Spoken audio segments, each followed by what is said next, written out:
یہ عملیات میں ایک خاص معاملہ یہ بھی ہوا کرتا تھا، اور اب بھی شاید کچھ لوگ یہ پریکٹس کرتے ہیں کہ اگر باقاعدہ ریاضت کر کے اپنی نگاہوں میں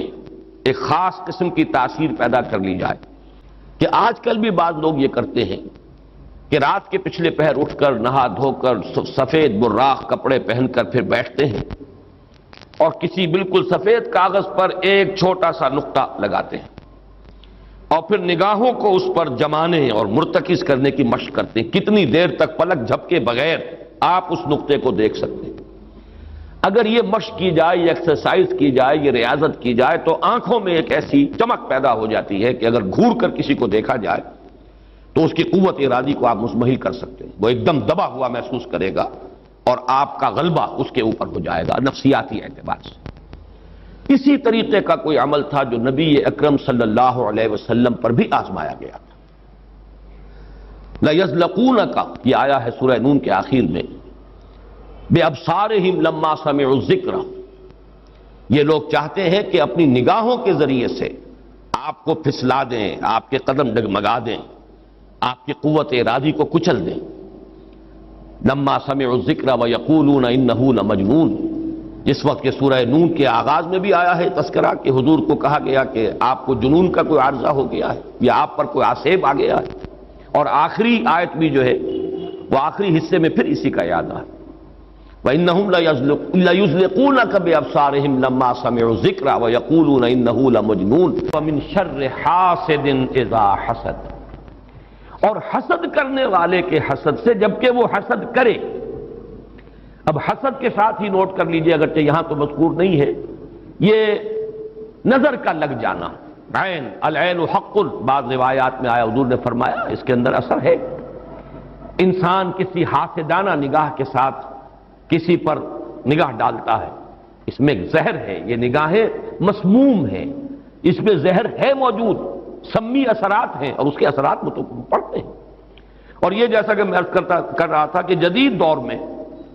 جادو کے لیے بھی مثلاً حضور کے بالوں کی ضرورت پڑی، اور یہ جینیٹکس کے حوالے سے اور جینز کے حوالے سے بات آج سمجھ میں آ جائے گی، اس لیے کہ جن ارواح خبیثہ کے ذریعے سے آپ کو کام لینا ہے، وہ جادو تو وہاں پڑا ہوا ہے اس کنویں کے اندر، وہ جو بھی تاثرات ہیں انہیں تلاش کرنا ہے، ان اثرات کو اس شخص معین کو، جس شخص معین پر جادو کرنا مقصود ہے، اور اس کے وجود کا کوئی جز جس کے کہ وہی جینز ہوں گے کہ جو ان کے اپنے وجود کے ہیں، ان کے حوالے سے گویا کہ یہ ایک راستہ ہے، یہ اس کی آئیڈینٹیفیکیشن کا ایک ذریعہ ہے۔ اسی اعتبار سے یہ حسد یا یہ نگاہ کا لگ جانا، میں سمجھتا ہوں کہ آج کی فزکس اگر تھوڑی سی بھی آپ پڑھیں تو ریڈیشنز نگاہ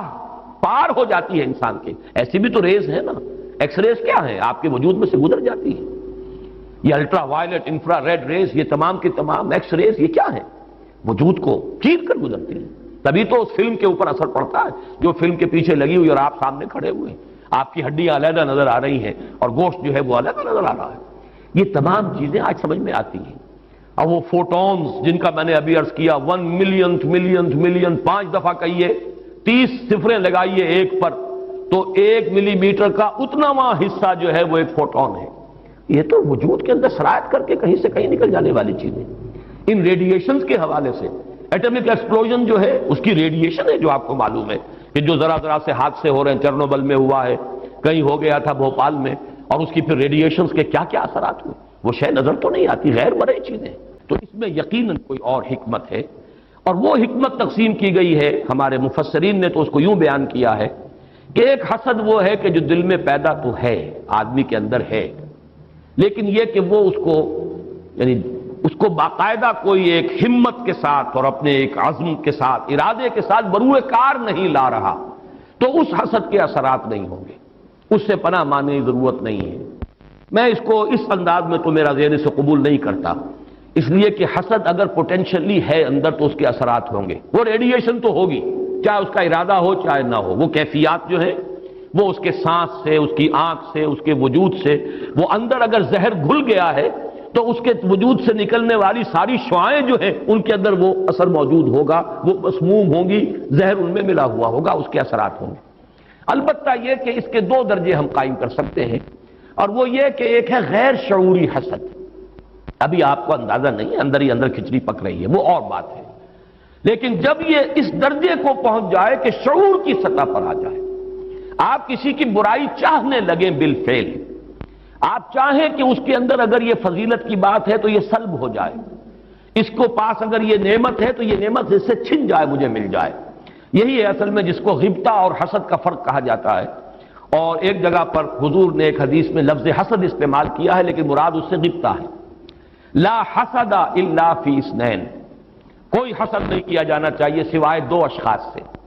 ایک وہ جسے اللہ نے علم دیا ہے اور وہ علم پھیلا رہا ہے، تو اس سے بھی اگر حسد پیدا ہو جائے تو کوئی بری بات نہیں، کوئی اچھی بات ہی ہے۔ اور ایک یہ کہ کسی کو اگر دولت دی ہے اور وہ دولت پھیلا رہا ہے اور عام کر رہا ہے، لوگوں کو اس کے خلق کے لیے خرچ کر رہا ہے، تو اس سے بھی حسد۔ لیکن یہاں حسد غبطہ کے معنی میں، غبطہ یہ ہے کہ کسی میں کوئی خیر آپ کو نظر آئے تو آپ اللہ سے دعا کریں پروردگار مجھے بھی یہ خیر عطا کر دے، یہ غبطہ ہے۔ اور حسد یہ ہے کہ اس سے یہ شے چھن جائے، یہ ہے در حقیقت کہ جو بری شے ہے کہ کسی نعمت کا کسی دوسرے شخص سے سلب ہو جانا، اس کی خواہش جب پیدا ہو جائے اور جب یہ شعوری سطح پر آ جائے، یعنی ایک ہے اس کا ایک وہ جو جس سے کہ ابھی اتنی اس کی انٹینسٹی نہیں ہے کہ اس سے وہ ریڈیشن ہو،